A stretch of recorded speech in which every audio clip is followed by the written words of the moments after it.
ସକାଳୁ ସକାଳୁ ବାହାରି ପଡ଼ିଲୁ ଦର୍ଶନ ପାଇଁ। ଆମ ଦର୍ଶନ ଟାଇମ୍ ଇଭିନିଂରେ ଥିଲା। ସୋ ଆମେ ପାଖାପାଖି ମନ୍ଦିର ସବୁ ଦର୍ଶନ କରିବା ପାଇଁ ଡିସାଇଡ଼୍ କଲୁ।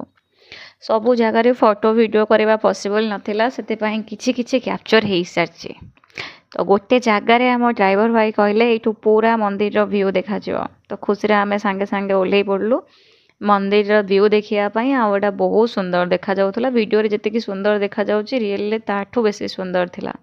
ତ ତିରୁମାଲା ମନ୍ଦିର ଯିବା ରାସ୍ତାରେ ଯେତିକି ମନ୍ଦିର ସବୁ ପଡ଼ିଲା ସବୁର ଦର୍ଶନ କରିବା ଭିତରେ ଆମର ଲଞ୍ଚ ଟାଇମ୍ ହେଇଯାଇଥିଲା। ଲଞ୍ଚ ବଗେରା ସରିବା ପରେ ସିଧା ଚାଲିଲୁ ତିରୁପତି ବାଲାଜୀଙ୍କ ଦର୍ଶନ ପାଇଁ। ମନ୍ଦିରରେ ଏଣ୍ଟ୍ରି ପରେ ପାଖାପାଖି ଆମକୁ 3 ରୁ 4 ଘଣ୍ଟା ଚାଲିବାକୁ ପଡ଼ିଥିଲା। ମନ୍ଦିର ଭିତରେ ରେଷ୍ଟ ନେବା ପାଇଁ ଆପଣମାନଙ୍କୁ ଫେସିଲିଟିଜ୍ ମିଳିଯିବ। ଯେଉଁମାନେ ରେଷ୍ଟ ନେଇକି ଯିବା ପାଇଁ ଭାବୁଥିବେ ତ ଆରାମସେ ସେଠି ନେଇପାରିବେ। ମନ୍ଦିର ଭିତରକୁ ମୋବାଇଲରେ ଏଣ୍ଟ୍ରି ନଥିଲା, ତ ତା ଭିତରେ ଯିବା ପୂର୍ବରୁ ମୋବାଇଲ ବ୍ୟାଗ୍ ରଖିବା ପାଇଁ ସବୁ ଅଛି, ସେଇଠି ରଖିକି ଯାଇପାରିବେ।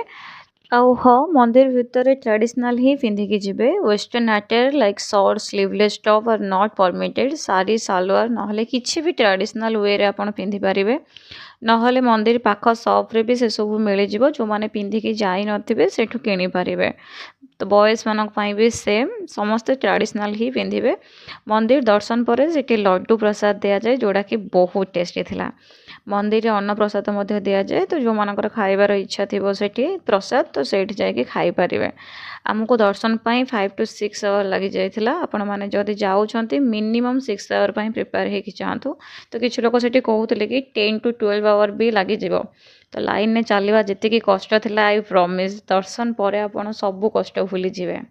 ବହୁତ ବଢ଼ିଆ ଦର୍ଶନ ଥିଲା। ବାକି କେବଳ ଲାଇନରେ ଛିଡ଼ା ହେବା ପାଇଁ ବହୁତ କଷ୍ଟ ହେବ।